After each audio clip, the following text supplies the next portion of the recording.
জান্নাতের সমস্ত হালাল খাবারগুলো থাকবে। যেমন মনে করেন, একটা এক্সাম্পল দিই আপনাদেরকে, এক্সাম্পল দিলে আপনারা ভালো বুঝবেন। এই পৃথিবীতে অনেক মানুষ রয়েছে যাদের পাখির গোশত খেতে ভালো লাগে, আছে কিনা নাই বলেন? পাখি, একজন মানুষ সিলেট থেকে 20টা পাখি নিয়ে আসলেন দাউদপুরে। আসার পরে শাসিকে দিয়ে বললেন যে এটা তুমি খুব ভালো করে রান্না করো, জুল টুল দিও না, ভাজো, ফ্রাই করো এই পাখিগুলাকে। যখন শাসি ধরেন ভুলে জুল দিয়ে দিলেন। জুল দেওয়ার পর শাসি যখন খাবার টেবিলের মধ্যে বসেন, জগরাজাটি আছে কিনা নাই? চাচা বলে, এত কষ্ট করে সিলেট থেকে নিয়ে আসলাম আর তুমি 12টা বাজিয়ে দিলা, জুল এত বেশি দিলা। চাচি বলে, আর কত সার্ভিস দেওয়া যায়, কথা বলেন ঠিক কিনা না? কিন্তু জান্নাত এমন হবে না। জান্নাতের খাবার হলো পাখি।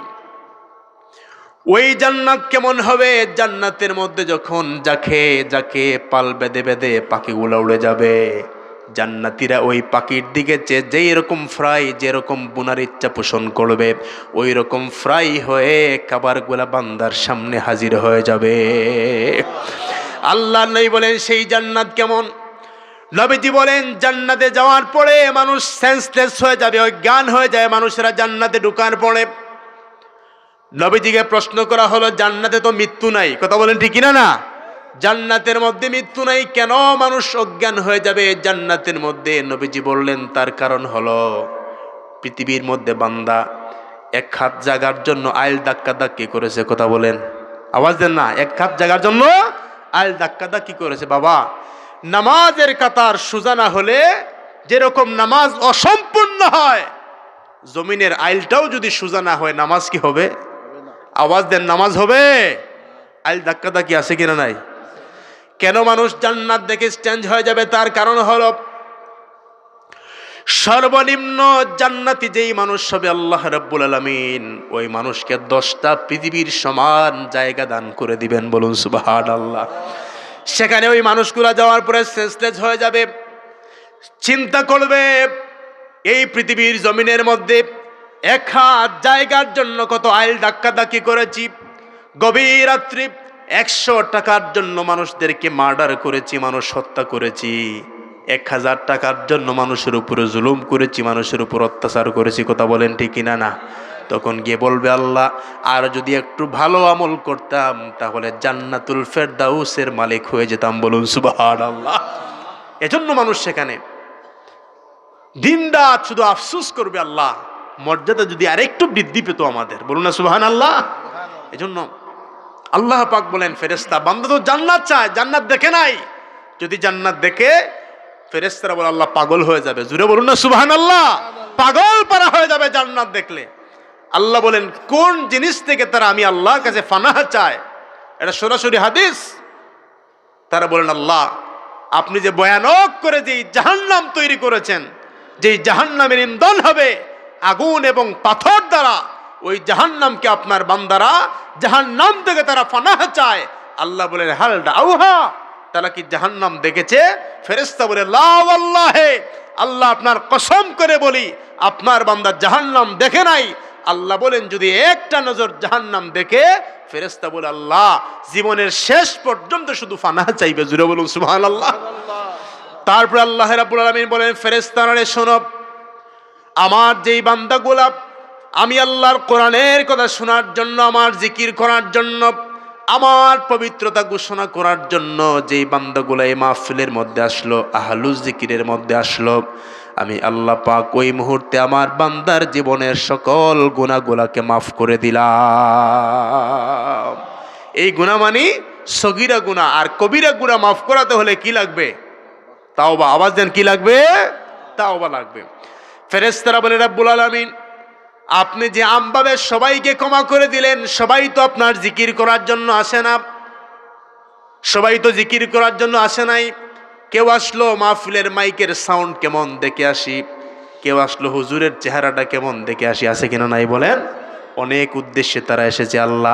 আল্লাহ বলেন এটাই বুঝি না, আমার বান্দা যেহেতু জান্নাতের ভিতরে প্রবেশ করেছে, আমি আল্লাহ ওই জান্নাত থেকে আমার বান্দাকে আর মাহরুম করব না, বান্দার জীবনের সমস্ত গুনাহগুলোকে মাফ করে দিব, বলুন সুবহানাল্লাহ। সম্মানিত হাজিরিন, এজন্য আজকের এই মাহফিল ইসালে সওয়াবের মাহফিল, কথা বলেন ঠিক না? না তো দেখেন, ইসালে সওয়াবের মাহফিলে আসলে অনেক আমল সম্পর্কে অবগত হওয়া যায়। আজকে আপনাদেরকে এমন একটা আমলের কথা বলবো যেটা সিয়াসিত্তার 6টি কিতাবের মধ্যে পুরো 4টি হাদিসের গ্রন্থের মধ্যে হাদিসটা এসেছে। আপনারা বলেন আমলের নিয়তে তো শুনবেন, আওয়াজ দেন, আমলের নিয়তে আমল করবেন। মাহফিলে গিয়ে ছোটো ছোটো যেই আপনার আমলগুলো শিখবেন, ওইগুলো হলো আপনার সবচেয়ে বড় সম্পদ, সবচেয়ে বড় সম্পদ। কারণ পৃথিবীতে বাড়ি করলেন, গাড়ি করলেন, জায়গা করলেন, সব কিছু করলেন, বিদায়ের সময় বাড়িও যায় নাই, গাড়িও যায় নাই, আত্মীয় স্বজন বন্ধু বান্ধব কেউ যায় নাই। আপনার সাথে 2টা জিনিস আপনার কবর পর্যন্ত চলে গেছে। একটা হলো আপনার ঈমান, আরেকটা হলো আপনার আমল, কথা বলেন ঠিক না? না এই 2টা জিনিস। সেই আমলটা হলো, দেবেন তো, টাকা পয়সা না। 1 নম্বর হচ্ছে মনোযোগ, 2য় নম্বর হচ্ছে গভীর শ্রবণ। এই 2টা আপনার যত ভালো হবে, আলোচনা আপনার তত বেশি কাজ করবে, কথা বলেন ঠিক না? না অনেকে রয়েছেন যে আলোচনা শুনলাম, যাওয়ার সময় তাবারক নিয়ে যা হুজুর ওয়াজ করেছেন সবগুলা মাঠের মধ্যে রেখে চলে গেলাম, আলোচনা কোনো কাজে আসলো বলে? কাজে আসে না।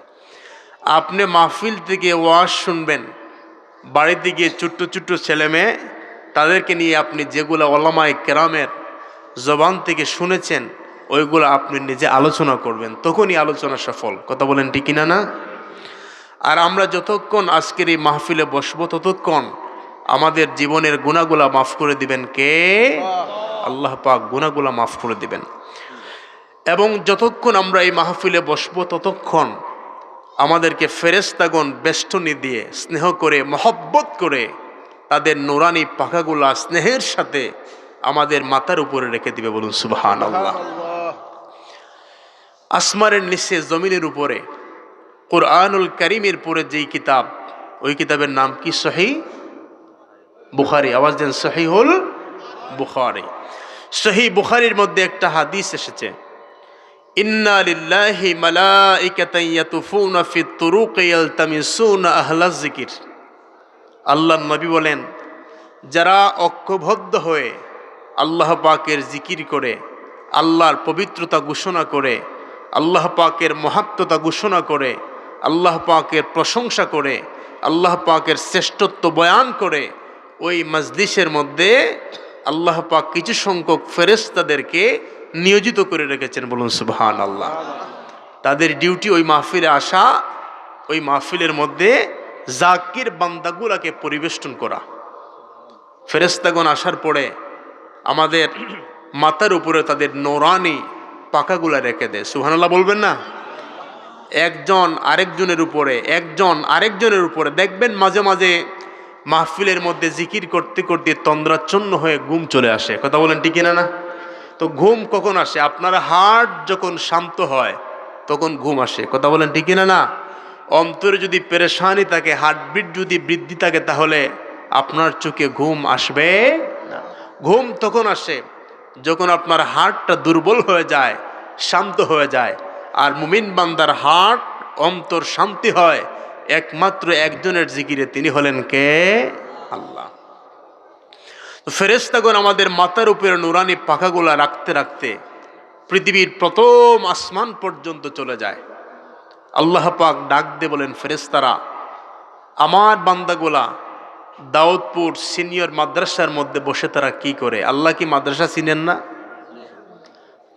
তো আল্লাহ তো জানেন আমরা বসে কি করি।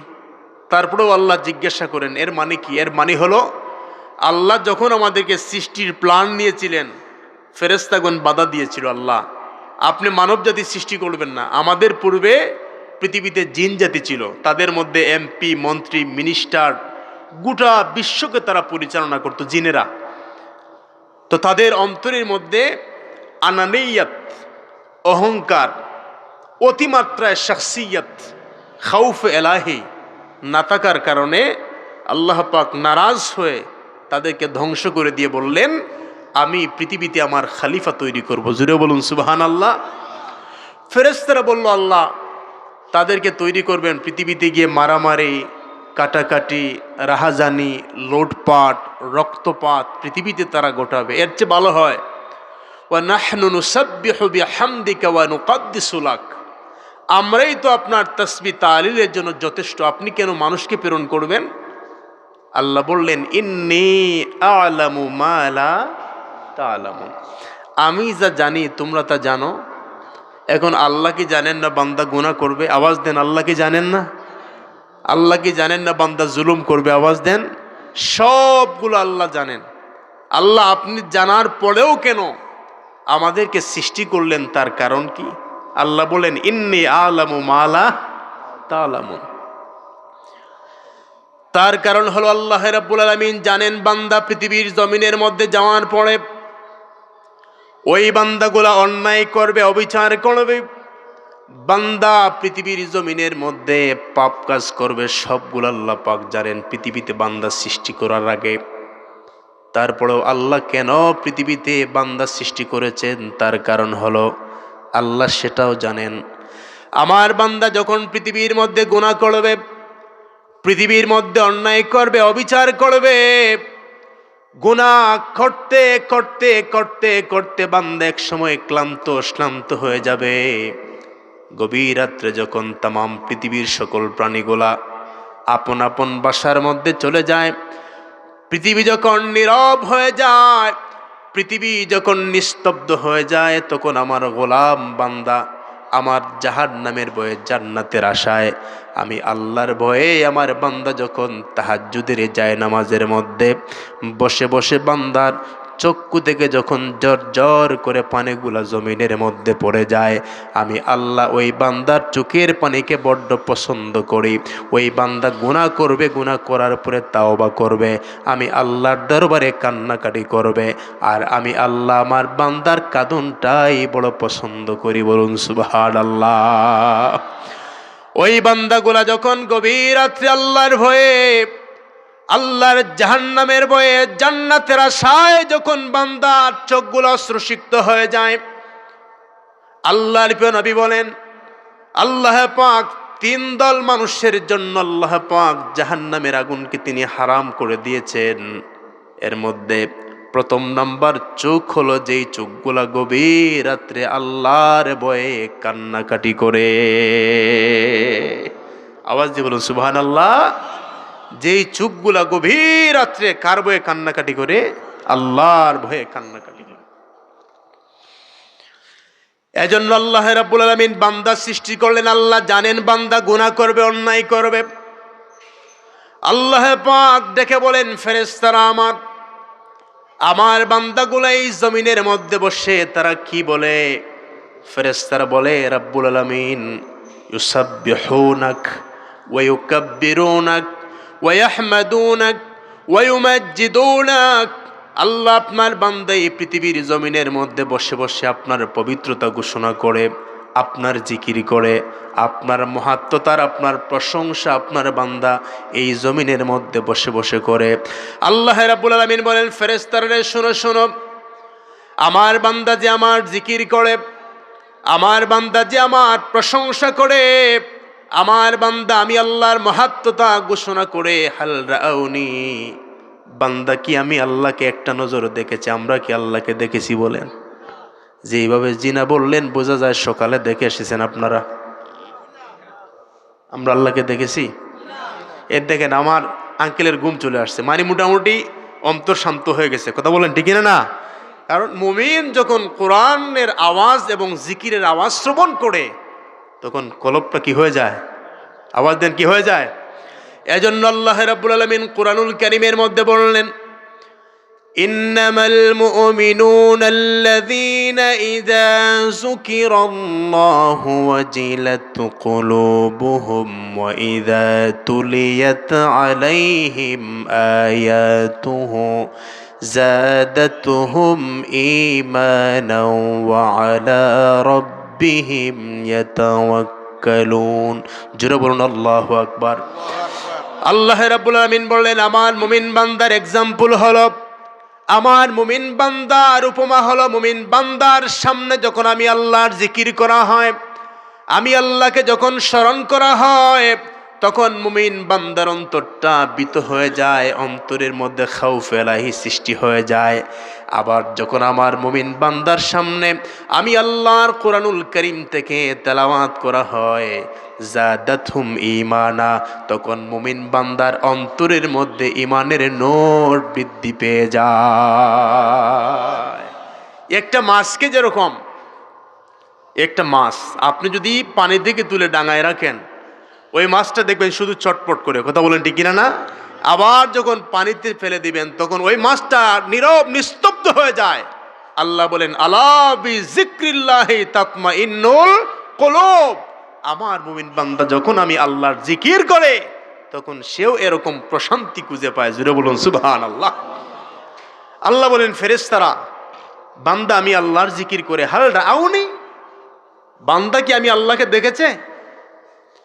ফেরেশতারা বলে লা ওয়াল্লাহি, আল্লাহ আপনার কসম করে বলি আপনার বান্দা আপনাকে দেখে নাই।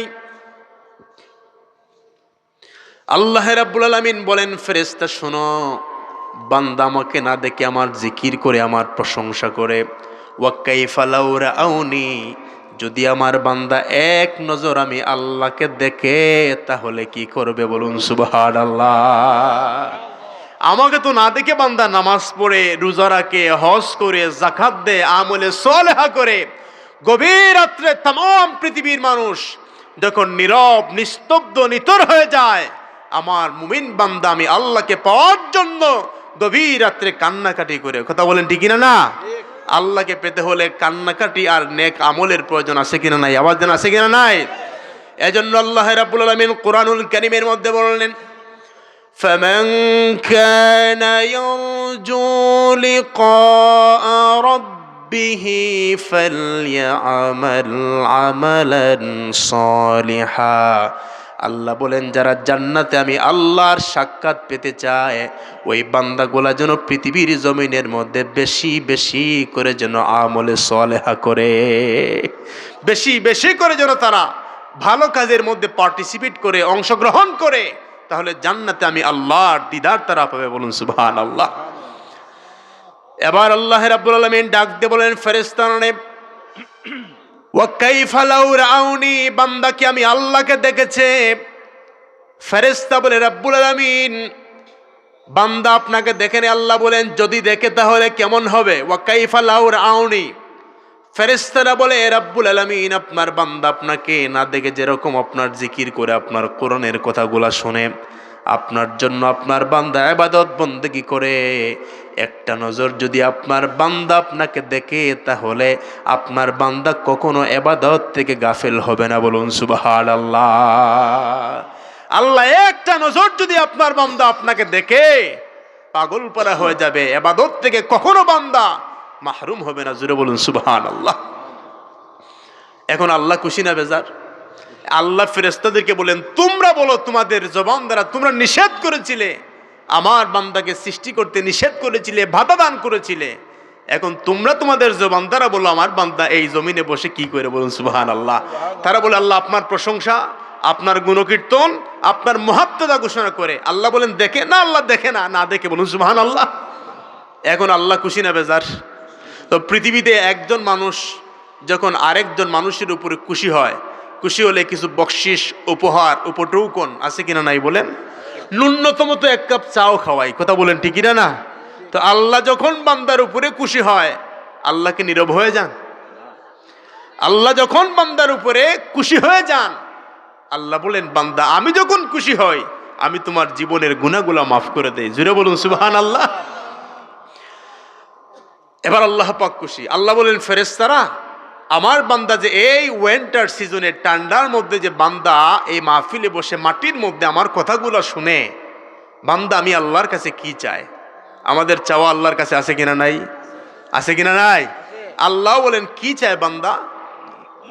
ফেরেশতারা বলে রাব্বুল আলামিন যখন তারা ঘর থেকে বের হয়েছে, বাজার থেকে এসেছে, রাস্তাঘাট থেকে যখন এই মাহফিলে এসেছে, তখন তাদের মনের মধ্যে একটা আশা উকি দিয়েছে। সেই আশাটা হলো এই মাহফিলে বসবো, কোরআন সুন্নাহর আলোচনা শুনবো, আল্লাহর পবিত্রতা ঘোষণা করব, আল্লাহ পাকের জিকির করব, আল্লাহর প্রশংসা করব, আর আল্লাহর জিকির করে করে আল্লাহ পাক সুন্দর করে মনোরম পরিবেশ করে যেই সুন্দর জান্নাত তৈরি করেছেন ওই জান্নাতের মেহমান হব। জুড়ে বলুন সুবহানাল্লাহ। আমরা জান্নাতে যেতে চাই না জাহান্নামে? কারা কারা জাহান্নামে যেতে চান একটু হাত তুলেন। মানে মোটামুটি একজনের মনোযোগ গেছে, মনোযোগ ঠিক রাখবেন। ইলাইগঞ্জ একটু একটু পরীক্ষা করেছিলাম, মনে আছে আপনাদের? মাঝে মাঝে ইন্টারভিউ নেব যে আপনাদের অচেতন অবস্থায় শুনতেছেন না সচেতন অবস্থায়, কথা বলে ঠিক না? কারণ এলেম শিকার জন্য দুইটা জিনিসের প্রয়োজন। কয়টা জিনিস? দুইটা। একটা হলো অনুষ্ঠান, একটা হলো প্রতিষ্ঠান, কথা বলেন ঠিক না? কিন্তু প্রতিষ্ঠান আগে না অনুষ্ঠান আগে? তাই কি বলেন তো আপনারা? অনুষ্ঠান আগে। আচ্ছা, এই যে এই জায়গায় প্রতিষ্ঠান হবে, প্রতিষ্ঠানের পূর্বে আপনাদের এলাকার মুরব্বীরা বসে আগে অনুষ্ঠান করেছে, কথা বলেন ঠিক না? অনুষ্ঠানের পরে প্রতিষ্ঠান। এই জন্য অনুষ্ঠান থেকে যে জ্ঞান নেওয়া হয় অনেক গুরুত্বপূর্ণ, কথা বলেন ঠিক না? অনুষ্ঠান আগে, তারপরে প্রতিষ্ঠান। সম্মানিত হাজরিন, এখন আমরা জান্নাতে যেতে চাই। আল্লাহ বললেন বান্দাদের জান্নাতে যাওয়ার জন্য এই মাহফিলে এসেছে, আমি আল্লাহর জিকির করার জন্য হৃদয়ের মধ্যে তামান্না আমার জান্নাত চায়। হাল রাউহা, হাল রাউহা, বান্দা কি আমার জান্নাত দেখেছে? ফেরেশতারা বলে লা ওয়াল্লাহি, আল্লাহ আপনার কসম করে বলি আপনার বান্দা আপনার জান্নাত দেখে নাই। আল্লাহ বলেন যদি জান্নাত দেখে তাহলে কেমন হবে? জুড়ে বলুন সুবহানাল্লাহ। জান্নাত না দেখে জান্নাতে যাওয়ার জন্য পাগল, যদি বান্দা জান্নাত দেখে তাহলে কেমন হবে? ফেরেশতারা বলে রব্বুল আলামিন ওই জান্নাত না দেখে জান্নাতের কথা শোনার জন্য আপনার বান্দা যেরকম পাগল পারা হয়ে মাহফিলের মধ্যে বসে গেল, আল্লাহ যদি আপনার বান্দা একটা নজর যদি আপনার সুন্দর জান্নাত দেখে তাহলে ওই জান্নাতে যাওয়ার জন্য বান্দা মৃত্যুর পূর্বক্ষণ পর্যন্ত পাগল পারা হয়ে যাবে। বলুন সুবহানাল্লাহ। জান্নাত কেমন জানেন? জান্নাতের নির্দেশ দিয়ে নহর প্রবাহিত হবে। জুড়ে বলুন সুবহানাল্লাহ। নহর প্রবাহিত হবে, এত আরামের জায়গা। এজন্য তো নবীজি বলেছেন বুড়া মানুষ বেহেশতে যাবে না, কথা বুঝতেছেন? বুড়া মানুষ, কারণ যখন বার্ধক্যে মানুষ উপনীত হয় তখন দুনিয়ার আরাম আর সে নিতে পারে না, কথা বলেন ঠিক কিনা না? এই জন্য জান্নাতে যাবেন, আপনি যদি বৃদ্ধ হয়ে যান জান্নাতের তো নেয়ামত রাজি, এত কিছু কি আপনি বক্ষণ করতে পারবেন? আওয়াজ দেন, খেতে পারবেন? খেতে পারবেন। আল্লাহ নবী বললেন বৃদ্ধ মানুষ বেহেশতে যাবে না, বৃদ্ধ মানুষ তো কাঁদতে কাঁদতে শেষ। আল্লাহ নবী বলেন কাঁদো কেন ইয়া রাসূলুল্লাহ? আপনি বলেছেন বৃদ্ধ মানুষ বেহেশতে যাবে না। নবীজি বলেন আরে তুমি যখন বেহেশতে যাবে তখন তুমি যুবক হয়ে যাবে। জুড়ে বলুন সুবহানাল্লাহ। কারণ সেখানে এতই নিয়ামত রাজি, তুমি বৃদ্ধ হলে তো সেগুলো উপভোগ করতে পারবে না। সেখানে আপনার যা ইচ্ছা, ওই যে আমাদের আব্বা এবং আম্মা ছিলেন জান্নাতের মধ্যে, কথা বলেন ঠিক কিনা না? এখন যদি আপনাদেরকে যদি বলি আপনাদের বাড়ি কোথায়, আপনারা বাড়ির নাম কেউ বলবেন দাউদপুর, কেউ বলবেন ইলাইগঞ্জ, কথা বলেন ঠিক কিনা না? এখন ইলাইগঞ্জ আর দাউদপুর কেন বলবেন? তার কারণ হলো আপনার বাবার বাড়ি যদি হয় দাউদপুর আপনি বলবেন আমার বাড়ি দাউদপুর, আপনার বাবার বাড়ি যদি হয় রাখালগঞ্জ আপনি বলবেন আমারও বাড়ি কোথায়? রাখালগঞ্জ। এখন আমি যদি সবাইকে প্রশ্ন করি আমাদের সবার বাবা কোন জায়গায় ছিলেন? আমাদের সবার বাবার বাড়ি কোন জায়গায় ছিল? বেহেশতে ছিল, জান্নাতে ছিল। আল্লাহর নির্দেশ কোরআনের মধ্যে কি ছিল? ওয়াকুলা মিনহা রাগাদান হাইসু শিতুমা।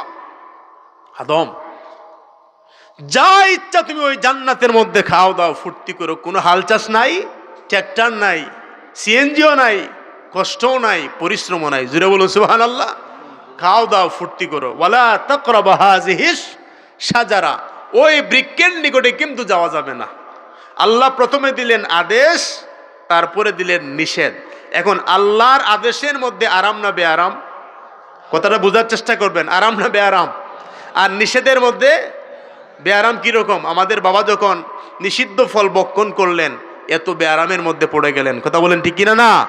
কাঁদতে কাঁদতে পাগল পারা হয়ে গেলেন, আম্মা আব্বাকে খুঁজে, আব্বা আম্মাকে খুঁজে, খুঁজতে খুঁজতে আল্লাহর পক্ষ থেকে ইলহাম হলো রব্বানা যালামনা আনফুসানা ওয়া ইল্লাম তাগফির লানা ওয়া তারহামনা লানাকুদান্না মিনাল খাসিরিন।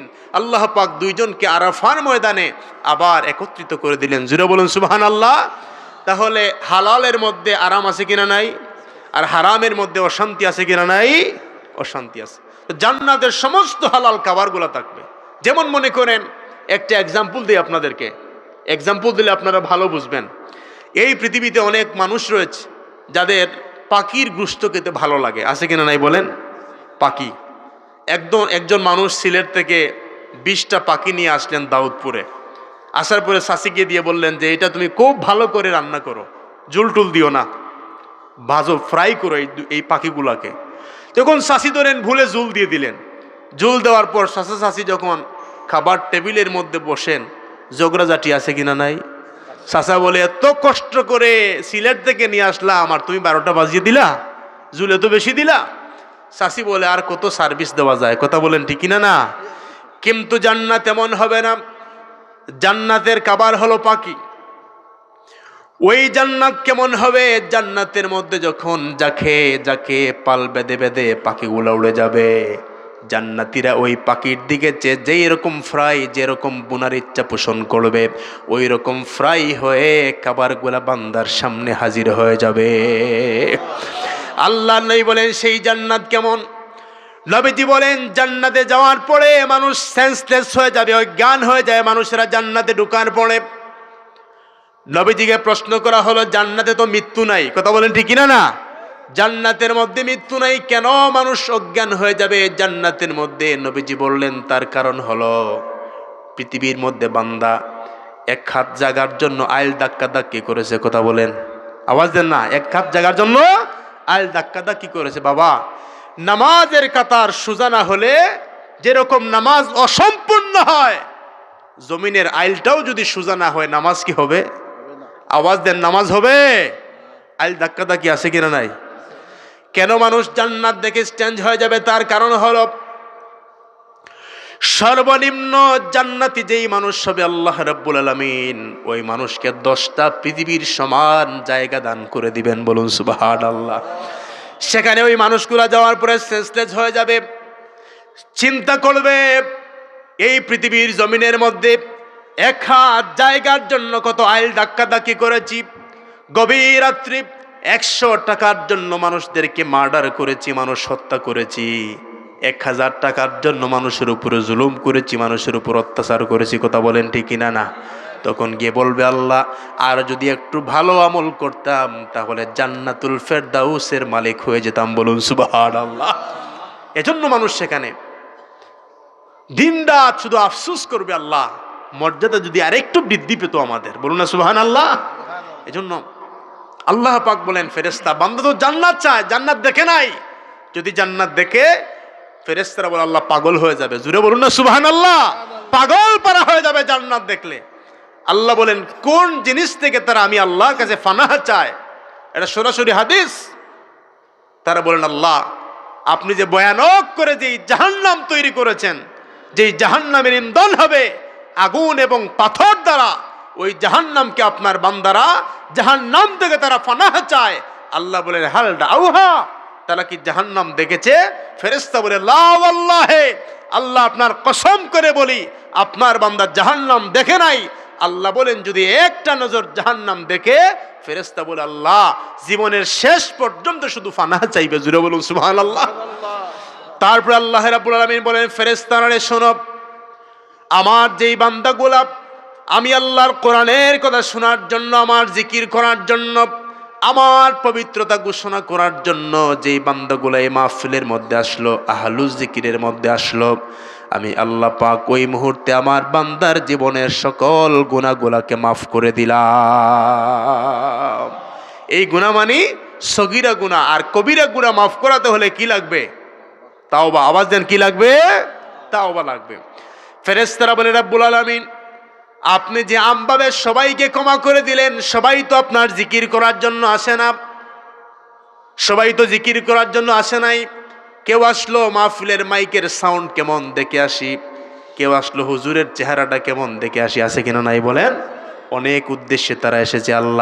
আল্লাহ বলেন এটাই বুঝি না, আমার বান্দা যেহেতু জান্নাতের ভিতরে প্রবেশ করেছে, আমি আল্লাহ ওই জান্নাত থেকে আমার বান্দাকে আর মাহরুম করব না, বান্দার জীবনের সমস্ত গুনাহগুলোকে মাফ করে দিব, বলুন সুবহানাল্লাহ। সম্মানিত হাজরিন, এজন্য আজকের এই মাহফিল ইসালে সওয়াবের মাহফিল, কথা বলেন ঠিক না? না তো দেখেন, ইসালে সওয়াবের মাহফিলে আসলে অনেক আমল সম্পর্কে অবগত হওয়া যায়। আজকে আপনাদেরকে এমন একটা আমলের কথা বলবো যেটা সিয়াসিত্তার 6টি কিতাবের মধ্যে পুরো 4টি হাদিসের গ্রন্থের মধ্যে হাদিসটা এসেছে। আপনারা বলেন আমলের নিয়তে তো শুনবেন, আওয়াজ দেন, আমলের নিয়তে আমল করবেন। মাহফিলে গিয়ে ছোটো ছোটো যেই আপনার আমলগুলো শিখবেন, ওইগুলো হলো আপনার সবচেয়ে বড় সম্পদ, সবচেয়ে বড় সম্পদ। কারণ পৃথিবীতে বাড়ি করলেন, গাড়ি করলেন, জায়গা করলেন, সব কিছু করলেন, বিদায়ের সময় বাড়িও যায় নাই, গাড়িও যায় নাই, আত্মীয় স্বজন বন্ধু বান্ধব কেউ যায় নাই। আপনার সাথে 2টা জিনিস আপনার কবর পর্যন্ত চলে গেছে, একটা হলো আপনার ঈমান, আরেকটা হলো আপনার আমল। কথা বলেন ঠিক না? না এই 2টা জিনিস, সেই আমলটা হলো রাসূল করিম সাল্লাল্লাহু আলাইহি ওয়াসাল্লাম ইরশাদ করেন, কালিমাতানে খাফিফাতানে আলাল লিসান সাকিলাতানে ফিল মিজান হাবিবাতানে ইলার রহমান সুবহানাল্লাহি ওয়া বিহামদিহি সুবহানাল্লাহিল আযীম। সবাই বলেন সুবহানাল্লাহি ওয়া বিহামদিহি সুবহানাল্লাহিল আযীম। নবীজি বলেন 2টা কালিমা উচ্চারণের সময় বড় হালকা পাতলা, অথচ সাকিলাতানে ফিল মিজান, মিজানের পাল্লায় ওই 2টা কালেমা ভারী হয়ে যাবে। জোরে বলুন সুবহানাল্লাহ। হাবিবাতানে ইলার রহমান, দয়াময় আল্লাহর কাছে ওই 2টি কালেমা বড় প্রিয়। একটা হলো সুবহানাল্লাহি ওয়া বিহামদিহি, আরেকটা হলো সুবহানাল্লাহিল আযীম। বলেন সুবহানাল্লাহি ওয়া বিহামদিহি সুবহানাল্লাহিল আযীম, সুবহানাল্লাহি ওয়া বিহামদিহি সুবহানাল্লাহিল আযীম। শাহজালাল শাহপরান শাহজালাল রহমতুল্লাহ আলাইহি বিবাহ করেন নাই, কথা বলেন ঠিক না? না এখন কি ওনার ইসালে সওয়াব হয় না? হয় না? ছেলেও নাই, মেয়েও নাই, দোয়ার কোনো অভাব আছে? জিয়ারতের কোনো অভাব আছে? হিন্দুও যায়, মুসলমানও যায়, কথা বলেন ঠিক না? না আমি একদিন একজন হিন্দুকে বললাম, ভাই শাহজালালের মাজারে আমরা যাব, আপনারা হলেন গৌর গোবিন্দের পার্টি, কথা বলেন ঠিক না? না আপনারা কেন যান? আমরা তো আসার কথা। আমি বুঝলাম না ভাই এই জিনিসটা। তারা বলতেছে, হুজুর আপনারা শাহজালালের মাজারে আসেন, আমরাও শাহজালালের মাজারে আসি, আপনারা এসে দোয়া করেন, মোনাজাত করেন, আর আমরা এসে একটু দেখে যাই। আমি বললাম, দেখার কারণ তো বুঝি নাই, উনি তো তোমাদের লাভ করেন নাই, ক্ষতি করেছেন। তারা বলল, ক্ষতি করলে কি হবে হুজুর, আপনি তো ইতিহাস দেখেন নাই। আমি বললাম, ইতিহাসে কি আছে? তারা বলল, ইতিহাসের মধ্যে রয়েছে গৌর গোবিন্দ সে একটা জালেম ছিল। কি ছিল? জালেম ছিল। বিদায় শাহজালাল রহমতুল্লাহ আলাইহি ওই জালেমকে পরাজিত করে, যদিও তিনি ইসলাম ধর্মের অনুসারী, আমরা হিন্দু ধর্মের অনুসারী, তিনি যে এই সিলেটের মধ্যে শান্তি স্থাপন করেছেন, বিদায় আমরা শ্রদ্ধা করে, আমরা তো জিয়ারত করতে পারবো না, ওনাকে দেখার জন্য আমরা আসি। আর অনেক মুসলমান মুমিন বলে মাজার ভেঙে দিবে, জোরে বলুন নাউজুবিল্লাহ, লাত্তি দিয়ে উড়িয়ে দিবে। আমরা বলি একটু কাছে আসো, আমরা সাইজ করে দিব, কথা বলেন ঠিক না? না শাহজালালের অনুসারীরা কি ঘুমিয়েছে না জাগ্রত? আওয়াজ দেন। আমরা আমাদের স্লোগানের মধ্যে বলি, শাহজালালের তলোয়ার গর্জে উঠুক আরেকবার, কথা বলেন ঠিক না? না সেই শাহজালালের তলোয়ার হয় আমাদের পীর ও মুর্শিদ আল্লামা সাইদ কুবরা রহমাতুল্লাহ আলাইহি গর্জে উঠেছিলেন, কথা বলেন ঠিক না? না সেজন্য শাহজালালের অনুসারীরা সদা সর্বদা তারা জাগ্রত থাকে, কারণ আমাদের ইসলাম মদিনার ইসলাম, কথা বলেন ঠিক না? না এই সিলেট তথা বাংলাদেশের মধ্যে শাহজালাল শাহপরান 360 আউলিয়া নিজের বাবার জমি ফেলে, নিজের মাকে রেখে, আত্মীয় স্বজন পাড়া প্রতিবেশী সবাইকে রেখে দিয়ে সুদূর ইয়ামেন শহর থেকে এই সিলেটের জমিনের মধ্যে এসেছেন আমাদেরকে ঈমান নামক নিয়ামত দেওয়ার জন্য, কথা বলেন ঠিক না? না এজন্য আজকে যদি কোনো অতিথিকে বলা হয়, আপনি চট্টগ্রাম থেকে আসেন, ঢাকা থেকে আসেন, আপনাকে হুজুর আপনি এসে দিনের দাওয়াত দিয়ে চলে যাবেন, আপনাকে আমরা কোনো কিছু দিতে পারবো না, হুজুর বলবে আমি আসবো? একটু আওয়াজ দেন, আমি আসবো না। কিন্তু আমার শাহজালাল টাকার দিকে তাকান নাই, সম্পদের দিকে তাকান নাই। শাহজালাল 360 ওলিকে নিয়ে সিলেটের মধ্যে আসলেন। যখন আজান দিলেন, সিপাহসালার নাসিরউদ্দিন রহমতুল্লাহ আলাইহিকে বললেন আজান লাগাও। যখন আজান দিলেন, আজানের ধ্বনিতে গৌর গোবিন্দের প্রাসাদগুলা ঠাস ঠাস করে ধূলিসাৎ হয়ে এই জমিনের মধ্যে ইসলাম প্রতিষ্ঠিত হয়েছে। কথা বলেন ঠিক কিনা না? এজন্য বাবারা আমার, আমাদের ইসলামটা বড় পিওর ইসলাম। কথা বলেন ঠিক কিনা না? আমাদেরকে যারা ইসলামের দাওয়াত দিয়েছেন, ইসলামের দাওয়াত ব্যতীত, ইমানের দাওয়াত ব্যতীত অন্য কোনো উদ্দেশ্য তাদের ছিল না। এজন্য আমরা ভালোবাসি। সিলেটে গেলে শত ব্যস্ততা হোক, আমি নিজে চেষ্টা করি যে একটিবার গিয়ে শাহজালাল রহমতুল্লাহ আলাইহির মাজারটা জিয়ারত করি। আমরা যদি 60 বছরও জিয়ারত করি, ওনাদের হক কি আদায় হবে? আদায় হবে? যদি তিনি এসে কালেমা না দিতেন তাহলে কি হতাম আমরা? এটা তো আপনারা সবাই জানেন। কথা বলেন ঠিক কিনা না? এজন্য আউলিয়ায়ে কেরামকে ভক্তি ভরে আমরা সম্মান শ্রদ্ধা করব, কারণ তারা হলেন বন্ধু কার? আওয়াজ দেন, কার বন্ধু? এজন্য সবাই আমার সাথে বলেন, এখন আমরা আলোচনা করব ইসালের সওয়াব নিয়ে। আমরা 15 তারিখ সাহেব বাড়িতে অনেকে ইসালের সওয়াবের উদ্দেশ্যে সফর করেছি। কথা বলেন ঠিক কিনা না? তো বড় সাহেব কিবলার লং টাইম আমরা যে তারবিয়ত শুনেছি, ওই তারবিয়তের মাঝে মাঝে বেশিরভাগ সময় জুড়ে যে আলোচনা এসেছে সেটা হলো পিতামাতার খেদমত। কথা বলেন ঠিক কিনা না? মনে আছে তো আপনাদের? আল্লাহ, আমরা যেন আমাদের পিতামাতাকে ভুলে না যাই। বারবার বিনয়ের সুরে তিনি এই কথাগুলো বলেছেন। কথা বলেন ঠিক কিনা না? ইসাল শব্দের অর্থ হলো পৌঁছানো। ইসাল শব্দের অর্থ, আপনাদেরকে অনেকে প্রশ্ন করবে যে ইসালের সওয়াব মাহফিল করেন, ইসালের সওয়াবের অর্থ কি? তখন আপনারা এই কথাগুলো বলবেন, উত্তর দিবেন। ইসাল শব্দের অর্থ হলো পৌঁছানো।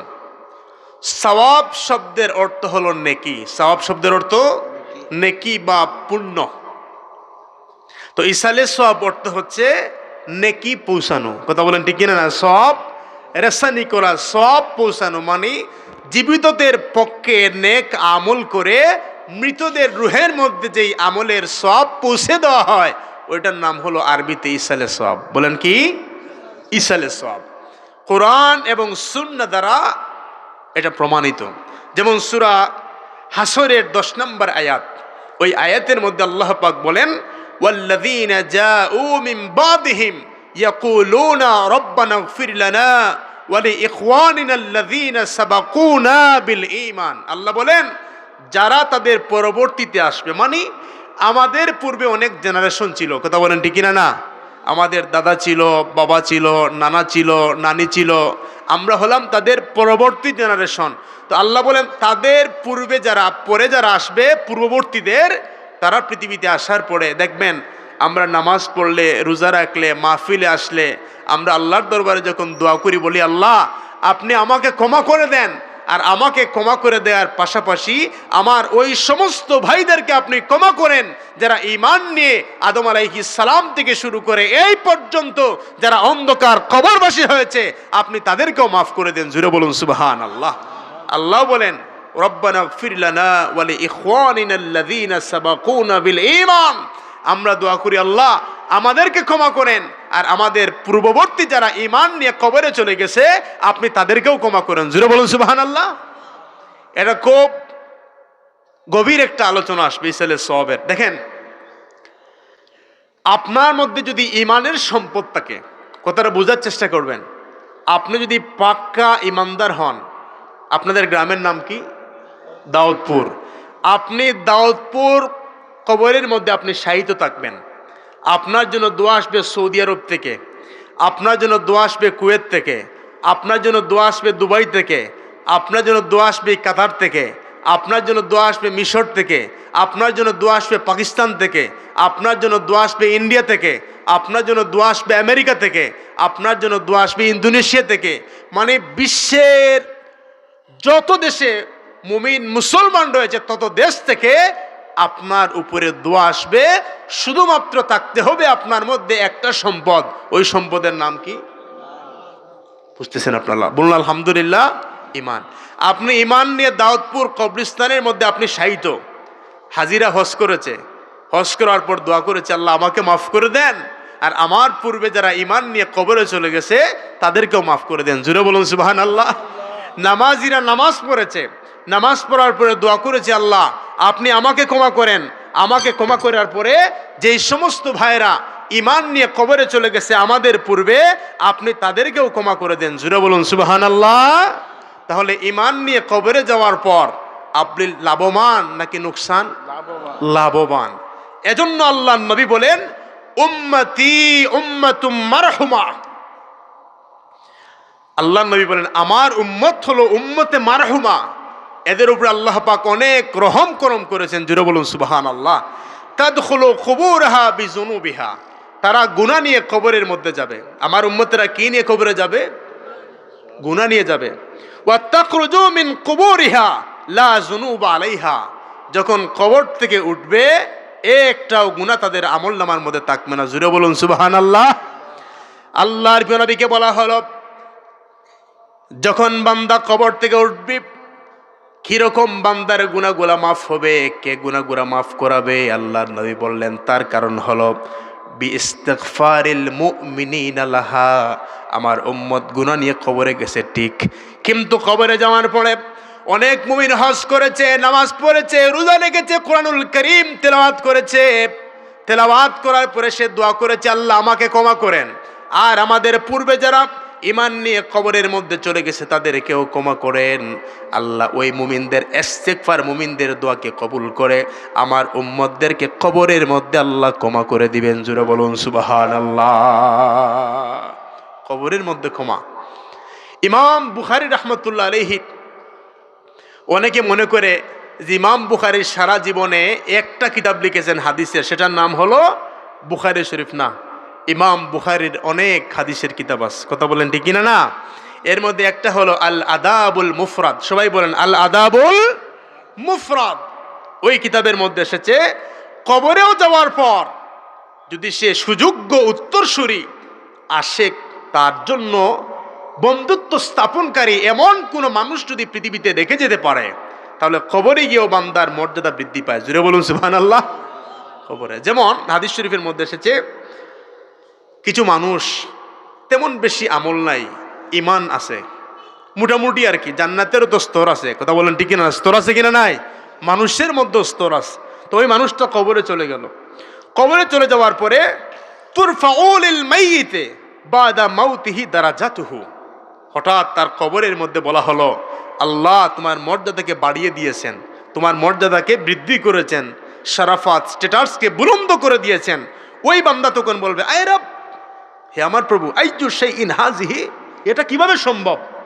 আমার তো এমন আমল ছিল না, আমি তো এমন বড় আমলই ছিলাম না, আমার মর্যাদাটা কেন আল্লাহ কবরের মধ্যে বৃদ্ধি পেল? তখন তাকে বলা হবে ফায়ুকালু ওয়ালাদুকা ইস্তাগফার লাকা, তুমি পৃথিবীতে নেককার একটা সন্তান রেখে এসেছিলে, তুমি কবরে আসার পর তোমার সন্তান তোমার জন্য দোয়া করেছে, তোমার জন্য ক্ষমা প্রার্থনা করেছে। ওয়ালাদুকা ইস্তাগফার লাকা, আল্লাহর কাছে তোমার সন্তান তোমার জন্য মুনাজাত করেছে, দোয়া করেছে, ইসালে সওয়াব করেছে, আল্লাহ তোমার গুনাহগুলোকে মাফ করেছেন আর কবরের মধ্যে তোমার মর্যাদাকে বৃদ্ধি করেছেন। জোরে বলুন সুবহানাল্লাহ। তাহলে এই যে ইসালে সওয়াবের রেওয়াজ, আপনি যদি ইমানদার হন, আপনার ছেলে মেয়ে যদি নাও থাকে, আপনার কবরের মধ্যে মুমিনদের ইস্তেগফার গিয়ে ঢুকবে। কথা বলেন ঠিক কিনা? না, যেমন জীবনের শেষ পর্যন্ত আমরা যেন আউলিয়ায়ে কেরামের সাহারার নিচে থাকতে পারি। কথা বলেন ঠিক কিনা? না, সম্মানিত হাজিরিন, তাহলে ইসালে সওয়াব, ইসাল শব্দের অর্থ পৌঁছানো, সওয়াব অর্থ পুণ্য। আমরা কোরআনের মধ্যেও পেলাম, হাদিসের মধ্যেও আছে কিনা নাই? আওয়াজ দেন আছে কিনা নাই? এখন আসেন মেশকাত শরীফ, যেটা আপনাদের এই মাদ্রাসার মধ্যে পড়ানো হয়, মূল কিতাব 32 নম্বর পৃষ্ঠা। কত নম্বর? 32 নম্বর। এই মাদ্রাসার মধ্যে কিতাবটা পড়ানো হয়, মেশকাতুল মাসাবি, মূল কিতাব 32 নম্বর পৃষ্ঠা। এর মধ্যে একটা হাদিস এসেছে। হাদিসটা হলো রাসূল করিম সাল্লাল্লাহু আলাইহি ওয়াসাল্লাম ইরশাদ করেন, ইজা মাতাল ইনসানু ইনকাতা আনহু আমালুহু ইল্লা মিন সালাসাতিন। নবীজি বলেন, মানুষ যখন পৃথিবীর জমিন থেকে বিদায় নেয়, মানুষের আমলের দরজাকে বন্ধ করে দেওয়া হয়। কি করা হয়? কবরে গিয়ে কি নামাজ পড়া যায়? কবরে গিয়ে রোজা রাখা যায়? কবরে গিয়ে যাকাত দেওয়া যায়? এই সবগুলার জায়গা হলো পৃথিবী। এখন যখন দরজা বন্ধ করে দেওয়া হয় আমলের, নবীদের কথা ভিন্ন, নবীগণ কবরের মধ্যে নামাজ পড়েন। জুরে বলুন সুবহানাল্লাহ। আল্লাহ নবী বলেন, ইন্নাল আম্বিয়া আহইয়াউম ফি কুবুরিহিম ইউসাল্লুনা, সমস্ত নবীগণ কবরের মধ্যে জীবিত, তারা তাদের আপন আপন কবরের মধ্যে নামাজও পড়েন। বলুন সুবহানাল্লাহ। এখন আমরা যখন কবরে যাব আমলের দরজাকে বন্ধ করে দেওয়া হবে, 3টা জিনিসের সব কিয়ামত পর্যন্ত আপনার কবরের মধ্যে যেতে থাকবে। জুড়ে বলুন সুবহানাল্লাহ। এর মধ্যে প্রথম নাম্বার হলো ইল্লা মিন সাদাকাতিন জারিয়া, সদকা জারিয়া ব্যতীত আমলের দরজা বন্ধ হয়ে যাবে। আপনি মাদ্রাসায় দান করেছিলেন, মসজিদে দান করেছিলেন, রাস্তাঘাট সংস্কারে দান করেছিলেন, এতিমখানায় দান করেছিলেন, এই দানটা আপনার জন্য সদকা জারিয়া, কিয়ামত পর্যন্ত এই প্রতিষ্ঠানগুলো থেকে আপনার কবরের মধ্যে একটা সওয়াব চলে যাবে। জুড়ে বলুন সুবহানাল্লাহ। দ্বিতীয় নাম্বার আল্লাহর নবী বললেন আও ইলমি ইউনতাফাউ বিহি, আল্লাহর প্রিয় নবী বলেন পৃথিবীর জমিনের মধ্যে যারা কল্যাণকর জ্ঞান ডেকে যাবে, যেমন কোনো আলেম যদি কোরআন সুন্নাহকে গবেষণা করে নামাজ শিকার একটা বই রেখে যায়, ওই নামাজ শিক্ষার বই থেকে যারা নামাজ শিখবি, যতদিন পর্যন্ত এই বইটা পৃথিবীর জমিনের মধ্যে থাকবে ততদিন পর্যন্ত একটা সওয়াবের অংশই বান্দার কবরের মধ্যে চলে যাবে। বলুন সুবহানাল্লাহ।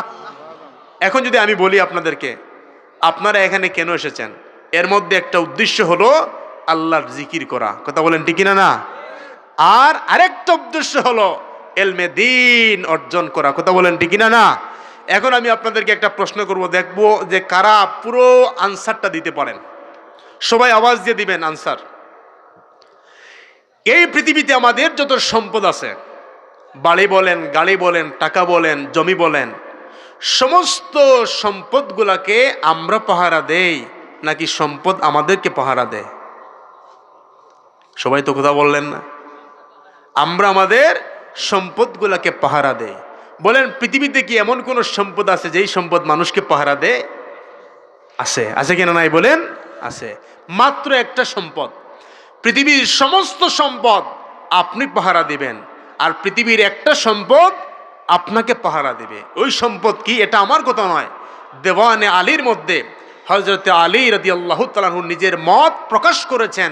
তিনি বলছেন কি, রাদিনা কিসমাতুল জাব্বার ফিনা লানা ইলমুন ওয়ালিল জুহালে মালুন।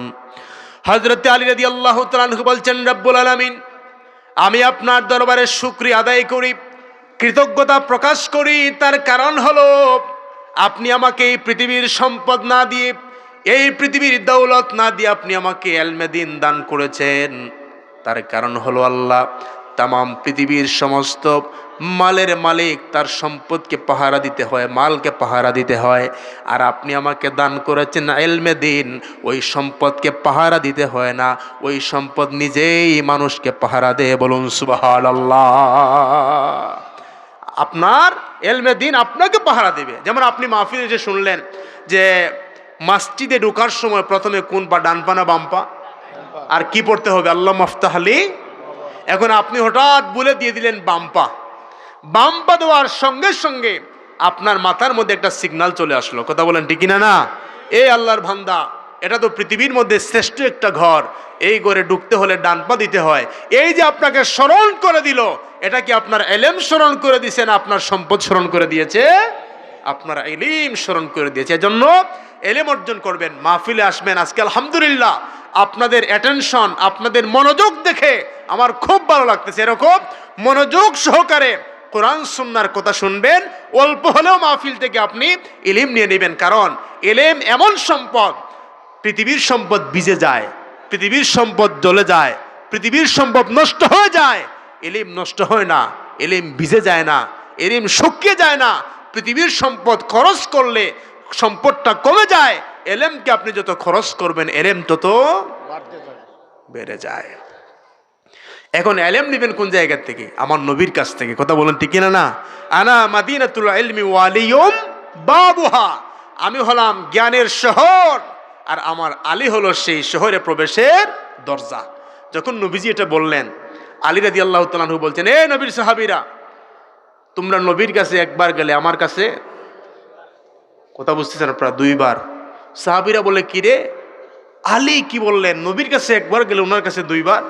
সবাই নবীজির কাছে গিয়ে নালিশ দিলেন, ইয়া রাসূলুল্লাহ, আপনার আলী বলেছেন আমরা যদি আপনার কাছে একবার আসি, উনার কাছে নাকি 2 বার যাওয়া লাগবে। নবীজি বলেন, আলী কি এই কথা বলেছে? সাহাবাই কেরাম বলছেন হ্যাঁ। নবীজি বলছেন আলীকে নিয়ে আস। অসংখ্য অগণিত সাহাবাই কেরামের মধ্যে নবীজি বলেন আলী তুমি কি এই কথা বলেছ? আলী বলছেন ইয়া রাসূলুল্লাহ, হ্যাঁ আমি এই কথা বলেছি। আল্লাহ নবী বললেন সাহাবীরা তো বুঝে নাই, তুমি তো এলেমের প্রবেশের দরজা। কথা বলেন ঠিক কিনা না? তোমার কথার ওজন আছে কিনা নাই? ওজন আছে কিনা নাই? ওজন আছে, একটু ভেঙে বলো। আলী রাদিয়াল্লাহু তাআলা আনহু বলছেন নবীর সাহাবীরা, নবী আমার সম্পর্কে কি বলেছেন? সাহাবীরা বললেন নবী তো আপনার সম্পর্কে বলেছেন আনা মাদিনাতুল ইলমি ওয়া আলিয়ুম বাবুহা, আমি হলাম এলেমের শহর আর সেই শহরে প্রবেশের দরজা হলো আমার আলী।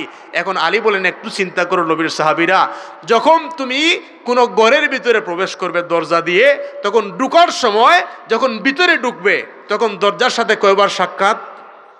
একবার। আবার 2 ঘন্টা 3 ঘন্টা বসার পরে যখন বের হতে হবে তখন দরজার সাথে কয়বার?